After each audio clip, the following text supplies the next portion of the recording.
गणपती बाप्पाच्या आवडीचा नैवेद्य उकडीचे मोदक. साच्याने बनवलेले असो किंवा कळ्या पाडून मोदक तयार करण्यासाठी महत्त्वाचा जो पदार्थ आहे तो म्हणजे मोदकासाठी तयार केले जाणारं पीठ. राशनचे तांदूळ वापरूनही सुगंधित पीठ कसं तयार करायचं ते आज आपण या व्हिडिओमध्ये बघणार आहोत. 24 तास मऊ लुसलुशीत राहणारे पांढरे शुभ्र सुबक कळीदार असे उकडीचे मोदक आज 3 वेगळ्या प्रकाराने बघणार आहोत. तुम्हाला कळी पाडता येत नसेल तरी सुद्धा तुम्ही या पद्धतीने अगदी सहज उकडीचे मोदक बनवू शकता. मोदक बनवायला अगदी सोपे आहे कारण उकड काढण्याची गरज नाही. उकड न काढताही अगदी साध्या सोप्या पद्धतीने तुम्ही मस्त असे हे सुबक कळीदार उकडीचे मोदक बनवू शकता. मोदक बनवण्याआधी तांदळाची पिठी म्हणजेच मोदकासाठीचं पीठ तयार करायचं. तर आज 1 किलोच्या प्रमाणामध्ये हे पीठ बनवणार आहोत. इथे मी अर्धा किलो रॅशनचा तांदूळ घेतलेला आहे. जर रॅशनचा तांदूळ नसेल तर परिमल तांदूळ किंवा कोणताही जाड तांदूळ वापरू शकता. आणि त्याच प्रमाणात म्हणजे अर्धा किलो आंबेमोहोर तांदूळ वापरायचा. याचा सुवासही छान येतो आणि चिवटपणाही. रॅशनचा तांदूळ वापरायचा नसेल तर फक्त आंबेमोहोर तांदूळ वापरून सुद्धा तुम्ही हे पीठ तयार करू शकता किंवा मग अर्धा किलो रॅशनचा तांदूळ, पाव किलो आंबेमोहोर आणि पाव किलो इंद्रायणी तांदूळ घेऊन सुद्धा तुम्ही ही पिठी तयार करू शकता. जर तुम्हाला बासमती तांदळाचं पीठ करायचं असेल तर त्यासाठी तुकडा मोगरा बासमती वापरा. अखंड बासमती वापरू नका. मोगरा बासमतीचा सुवास छान येतो. आता हे तांदूळ आधी स्वच्छ निवडून घ्यायचे आणि त्यानंतर 3 ते 4 वेळा पाण्याने धुवून घेतले आहेत. जोपर्यंत वरचं पाणी अगदी स्वच्छ दिसत नाही तोपर्यंत. नाहीतर जी पिठी आहे ती थोडीशी काळसर होते. म्हणूनच आधी स्वच्छ पाण्याने धुवून घेतलं. धुतलेले तांदूळ चाळणीमध्ये घालून त्यातलं पाणी निथळून घ्यायचं. 10 मिनिटं हे चाळणीमध्ये असेच ठेवायचे म्हणजे खाली पाणी व्यवस्थित निथळलं जातं. त्यानंतर सुती कपडा घ्यायचा आणि त्यावर तांदूळ पसरवून ते सुकवून घ्यायचे आहे. अगदी पातळसर व्यवस्थित पसरवून घ्यायचे आणि पंख्याखाली म्हणा किंवा जर तुमच्याकडे ऊन येत असेल तर उन्हामध्ये सुद्धा सुकवू शकता. तर मी 1 दिवस पंख्याच्या हवेखाली आणि दुसऱ्या दिवशी मात्र उन्हामध्ये चांगले सुकवून घेतले. पावसाळा आहे, जर ऊन येत नसेल तर 2 दिवस पंख्याच्या हवेखालीच सुकवू शकता. तर 2 दिवसामध्ये हे तांदूळ अगदी व्यवस्थित सुकले जातात. छान कडक झाले पाहिजे, त्यामध्ये ओलसरपणा नको. त्यानंतर हे घरघंटीवरनं पीठ दळून आणलं आहे. पीठ दळून आणताना एकदम बारीक पीठ दळायचं आहे. घरघंटी जर घरी असेल तर 0 नंबरची चाळणी वापरून मग हे तांदूळ दळून घ्यायचे म्हणजे मोदकासाठीची ही पिठी अगदी परफेक्ट तयार होते. 1 किलोच्या प्रमाणामध्ये आपलं हे मोदकाचं पीठ तयार झालं. याच पिठापासून लगेचच मोदक बनवायचे आहे, पण त्याआधी सारण बनवायला घेऊ. कढईमध्ये 2 चमचे साजूक तूप घालून घेतलं. 1.5 चमचा यामध्ये खसखस घालायची आणि लगेचच 2 कप ओला नारळ घालून घेतला. हा नारळ मी आधीच तयार करून ठेवला होता. तो कसा तयार करायचा आणि वापर कसा करायचा याचा व्हिडिओ आपल्या चॅनलवर आहे. पण जर तुमच्याकडे असा ओला नारळ आधीच तयार करून ठेवलेला नसेल तर खोवलेला नारळही वापरू शकता. 1 मिनिटं हे चांगलं परतवून घेतलं की लगेचच 1 कप यामध्ये बारीक चिरलेला गूळ घालून घ्यायचा. 2 कप ओला नारळ यासाठी 1 कप गूळ घालायचा. गूळ वापरायचा नसेल तर त्याऐवजी तुम्ही साखरही वापरू शकता. आता गूळ खोबऱ्याचं हे मिश्रण कमी आचेवर चांगलं परतवून घ्यायचं. सारण तयार करण्यासाठी 10 मिनिटं तरी लागतात. गूळ वितळायला लागलं की मिश्रण थोडंसं पातळसर होतं. त्यानंतर 1 ते 2 मिनिटं हे चांगलं मिक्स करायचं आणि सगळ्यात शेवटी यामध्ये 1 चमचा वेलची पावडर घालायची. मिक्स करून घेतल्यानंतर फार वेळ परतवून घ्यायचं नाही. अगदी कोरडं होईपर्यंत जर तुम्ही हे मिश्रण परतवून घ्याल तर सारण थंड झालं की मग ते फार घट्टसर होतं. सारण तयार झालं, गॅस बंद करून सारण थंड व्हायला ठेवायचं. तोपर्यंत आपण उकड काढून घेणार आहोत. यासाठी 2 कप मोदकाचं पीठ जे आपण तयार करून घेतलं तेच हे पीठ आहे. पाव चमचा मीठ घालून व्यवस्थित मिक्स करून घ्यायचं. घरी तयार केलेलं मोदकाचं पीठ जर नसेल तर विकतचं पीठ वापरून सुद्धा तुम्ही मोदक बनवू शकता. दुसऱ्या भांड्यामध्ये 1 कप पाणी आणि 1 कप दूध घालून घेतलं.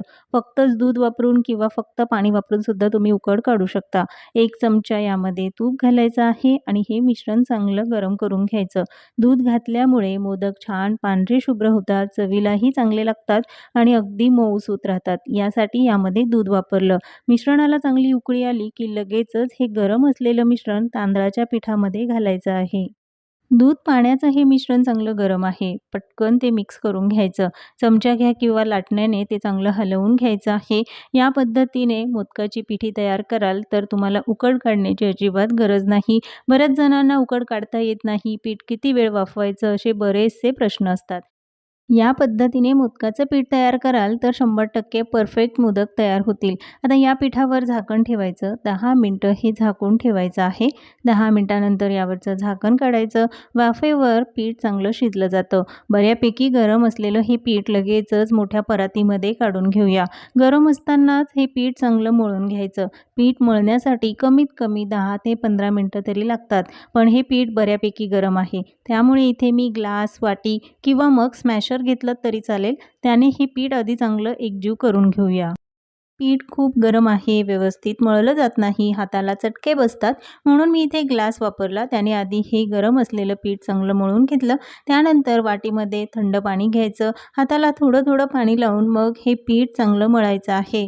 पीठ चांगलं मळलेलं असेल तर मोदकाची पारी चांगली तयार होते. त्यामुळेच मोदकाला कळ्याही छान पडतात आणि वाफवल्यानंतर मोदक चिरत देखील नाही. त्यामुळे हे पीठ मळण्यासाठी कमीत कमी 10 ते 15 मिनिटं तरी लागतात.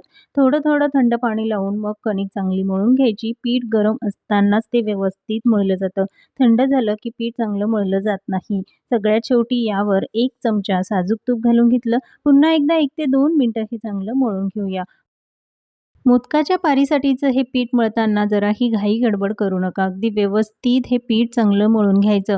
पीठ जर चांगलं मळलेलं असेल तर मोदक वाफवल्यानंतर ते अजिबात चिरणार नाही आणि अगदी मऊ लुसलुशीत राहतात 24 तास देखील. तर हे पीठ बघा चांगलं मळून झालं आहे, पण ते व्यवस्थित तयार झालं आहे की नाही हे बघण्यासाठी पिठाचा छोटा गोळा घ्यायचा, त्याची बोटाने ही पारी करून घ्यायची. जर पारी करताना चिरत असेल म्हणजे पीठ व्यवस्थित मळलं गेलेलं नाही. तर ही पारी बघा कुठेही चिरलेली नाही, म्हणजेच आपलं पीठ चांगलं मळून झालं. मोदकासाठीचं पीठ तयार झालं आहे. लगेचच याच्या लाट्याही बनवायच्या. मोदक किती मोठा किंवा लहान बनवायचा आहे त्यानुसार या लाट्या बनवून ठेवायच्या. त्यामुळे वेळ वाचतो, काम सोपं होतं आणि पारी अगदी पटकन तयार होते. तर मी 7 ते 8 आधीच पाऱ्या तयार करण्यासाठी या पिठाच्या लाट्या बनवून घेतल्या. त्या एका डब्यामध्ये घालून ठेवायच्या. ह्या लाट्या अशा बनवून ठेवल्यामुळे काय होईल तर पारी करताना वेळ कमी लागेल. झाकण लावून ठेवायचं त्यामुळे पीठ कोरडं होणार नाहीत. आता लगेचच मोदक बनवायचे आहे. त्यासाठी सारण, थोडंसं साजूक तूप आणि कोरडं पीठ तांदळाचं घेतलं आणि ही जी स्टिक घेतली आहे यामुळे जर तुम्हाला कळ्या पाडता येत नसतील तरी देखील तुम्ही कळीचे मोदक बनवू शकता. मोदक बनवण्याची पहिली पद्धत ज्यामध्ये बोटाने पारी करण्याची अजिबात गरज नाही. बऱ्याच जणांना बोटाने पारी करता येत नाही त्यामुळे कळ्या देखील पडत नाही. म्हणूनच या पद्धतीने पारी करा. तर त्यासाठी पुरी मेकर असतं त्याने ही पारी करून घ्यायची. तर खाली आधी प्लास्टिकचा पेपर ठेवायचा आणि त्यावर पिठीला थोडंसं कोरडं पीठ लावून घ्यायचं. ज्या बाजूने जाडसर वाटतं त्या बाजूने पुन्हा एकदा हे प्रेस करायचं म्हणजे एकसारखी ही पारी तयार होते. यामुळे बोटाने पारी करण्याची अजिबात गरज नाही आणि अगदी पटकन मोदकसुद्धा तयार होतात. बोटाने पारी करता येत नाही त्यांच्यासाठी ही अगदी साधी सोपी पद्धत. आता जी वूड स्टिक आहे त्याने तुम्हाला हा उकडीचा मोदक किती कळीचा बनवायचा त्यानुसार या लाईन लावून घ्यायच्या. पण त्या जास्त प्रेस करायच्या नाही. अगदी अलगद तुम्हाला कळेल इतपतच काडीने या लाईन लावायच्या आणि त्यानुसारच आपल्याला कळी पाडून घ्यायची आहे. त्यामुळे कळ्या अगदी परफेक्ट तयार होतील. आता ज्या ठिकाणी आपण ह्या लाईन लावून घेतल्या त्या ठिकाणी फक्त हलकंसं प्रेस करायचं, व्यवस्थित दाबून घेतलं की लगेचच कळी तयार होते. नवशिक्यांसाठी ही साधी आणि वेगळी पद्धत. यामुळे अगदी पटकन कळ्या पडतात. तुम्हाला साच्यामधले मोदक आवडत नसतील, कळीचे मोदक बनवायचे असतील तर या पद्धतीने जरूर ट्राय करा. पहिल्यांदा बनवणार असाल तरी तुम्ही अगदी परफेक्ट कळीचे मोदक बनवू शकता. तर यामध्ये सारण घालून घ्यायचं आणि लगेचच हलक्या हाताने हे व्यवस्थित बंद करून घ्यायचं आहे. मोदकाला ज्या कळ्या पाडल्या आहेत त्या सगळ्या एका बाजूने करून 2 बोटाच्या साहाय्याने हे व्यवस्थित बंद करून घ्यायचं. जे जास्तीचं पीठ आहे ते काढून टाकायचं. जे काही जास्तीचं पीठ आहे ते काढून टाकायचं. मोदक पुन्हा एकसारखा करून घ्यायचा. पण जर वाटलं की कळ्या व्यवस्थित दिसत नाहीये तर पुन्हा एकदा ही स्टिक घ्यायची आणि त्याने अगदी अलगद हे प्रेस करून घ्यायचं आणि कळ्या पाडून घ्यायच्या. म्हणजे त्या छान एकसारख्या दिसतील. हे काम करताना अगदी अलगद हलक्या हाताने करायचं आहे. खूप जास्त जोरात प्रेस करून कराल तर मोदक वाफवल्यानंतर तो चिरेल. तर हे एकसारखा मोदक करून घेतला आणि तयार आहे आपला उकडीचा मोदक. ही पद्धत सगळ्यात सोपी, पण दुसरी पद्धत त्याही पेक्षा सोपी आहे. दुसरी पद्धत म्हणजे ना पारी लाटण्याचं टेन्शन नाही कळ्या पाडण्याचं. साच्यातले सुबक कळीदार असे उकडीचे मोदक.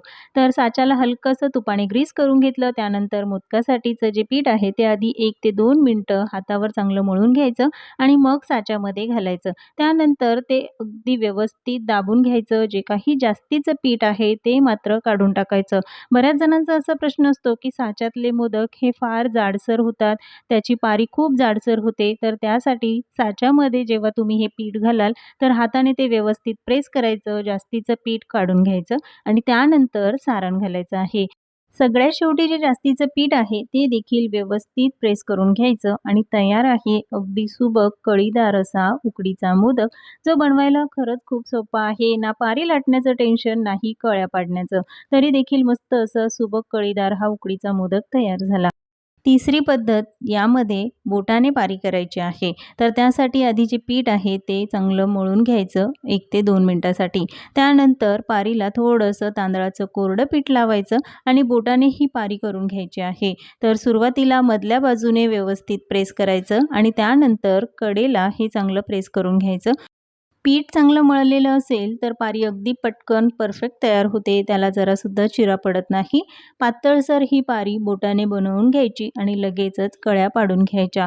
तर किती कळीचा तुम्हाला उकडीचा मोदक बनवायचा त्यानुसार कळ्या पाडायच्या. 21 कळीचा मोदक बनवताना त्यासाठी पारी थोडीशी मोठ्या आकारात बनवायची. कळ्या पाडताना जर पारी बोटाला चिकटत असेल तर थोडंसं कोरडं पीठ लावायचं आणि मग प्रेस करून घ्यायचं म्हणजे कळ्याही अगदी व्यवस्थित तयार होतात. तर या कळ्या आपण तयार करून घेतल्या लगेचच त्यामध्ये सारण घालून घ्यायचं. फार जास्त सारण घालायचं नाही. जेवढं मावेल तेवढंच यामध्ये सारण घालायचं. सगळ्या कळ्या एका बाजूने करायच्या, 2 बोटाच्या साहाय्याने अगदी अलगद हे वरच्या बाजूने प्रेस करून घ्यायचं. जे जास्तीचं पीठ आहे ते काढून टाकायचं आणि पुन्हा एकदा एकसारखा हा मोदक करून घ्यायचा आहे. उकडीचे मोदक बनवताना बऱ्याच जणांची तारांबळ उडते. पारी कशी बनवायची, उकड कशी काढायची, बरं उकडीचं पीठ कसं तयार करायचं, त्याचबरोबर कळ्या कशा पाडायच्या. यासाठी हा डिटेल व्हिडिओ आहे. यामध्ये पीठ तयार करण्यापासून ते उकड काढण्यापर्यंत, मोदक तयार करण्यापर्यंतची सगळी रेसिपी सांगितलेली आहे. 3 वेगळ्या पद्धतीने उकडीचे मोदक बनवलेले आहेत. जी पद्धत तुम्हाला सोपी वाटते त्या पद्धतीने मोदक बनवू शकता. आता तयार केलेले हे मोदक लगेचच वाफवून घ्यायचे. तर मोदक पात्र घेतलं किंवा मग चाळण घेऊन त्यावरही मोदक वाफवू शकता.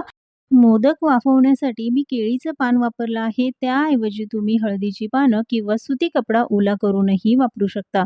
आता मोदक वाफवण्याआधी थंड पाण्यामध्ये बुडवून त्यानंतर ते वाफवायचे आहेत. त्यामुळे मोदक वाफवल्यानंतर त्याला चिरा पडत नाहीत आणि ते मऊसूत राहतात. बऱ्याच वेळा मोदक आधीच आपण बनवून ठेवतो त्यामुळे वरचं जे आवरण आहे ते थोडंसं कोरडं होतं आणि मोदक वाफवल्यानंतर त्याला चिरा पडतात. म्हणूनच पाण्यामध्ये बुडवून त्यानंतरच मोदक वाफवायला ठेवायचे. तर पाणी गरम झालं आहे. लगेचच ही प्लेट आपण भांड्यामध्ये ठेवायची. यावर झाकण ठेवून मध्यम आचेवर 10 मिनिटं मोदक वाफवून घ्यायचे. मोदक जास्त वेळ वाफवल्यामुळे सुद्धा त्याला चिरा पडतात. त्यामुळे फक्त 10 मिनिटं मध्यम आचेवर मोदक वाफवून घ्यायचे आहेत.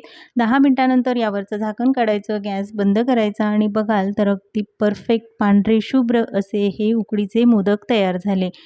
वाफवल्यानंतर ते जरासुद्धा चिरत नाहीत. पांढरे शुभ्र, सुवासिक, सुबक, कळीदार असे उकडीचे मोदक. 3 वेगळ्या पद्धतीने उकडीचे मोदक बनवलेले आहेत. जी पद्धत तुम्हाला सोपी वाटते त्या पद्धतीने उकडीचे मोदक जरूर ट्राय करा. पांढरे शुभ्र सुवासिक कळीदार अगदी सुबक असे उकडीचे मोदक जे बनवायला खरंच सोपे आहे. पीठ तयार करण्यापासून ते मोदक बनवण्यापर्यंतची संपूर्ण रेसिपी आपण या व्हिडिओमध्ये सांगितलेली आहे. ज्या काही छोट्या टिप्स आहेत त्या नक्की फॉलो करा आणि तुम्ही देखील असे सुबक उकडीचे मोदक अगदी पहिल्या प्रयत्नात बनवू शकाल. जर कळी पाडून मोदक बनवता येत नसेल तर साच्यामधले मोदकही तुम्ही बनवू शकता. बोटाने बारी न करता, कळ्या न पाडता उकड काढण्याची ही सोपी पद्धत. या पद्धतीने उकडीचे मोदक जरूर ट्राय करा आणि असे मोदक नैवेद्याच्या ताटात असतील तर गणपती बाप्पा खुश होणारच. आजची ही रेसिपी तुम्हाला कशी वाटली कमेंट्समध्ये जरूर सांगा. अशाच नवनवीन रेसिपी बघण्यासाठी शगुन्स किचन मराठी या चॅनलला सबस्क्राईब, लाईक आणि शेअर मात्र जरूर करा. पुन्हा भेटूया एका नवीन रेसिपीसोबत.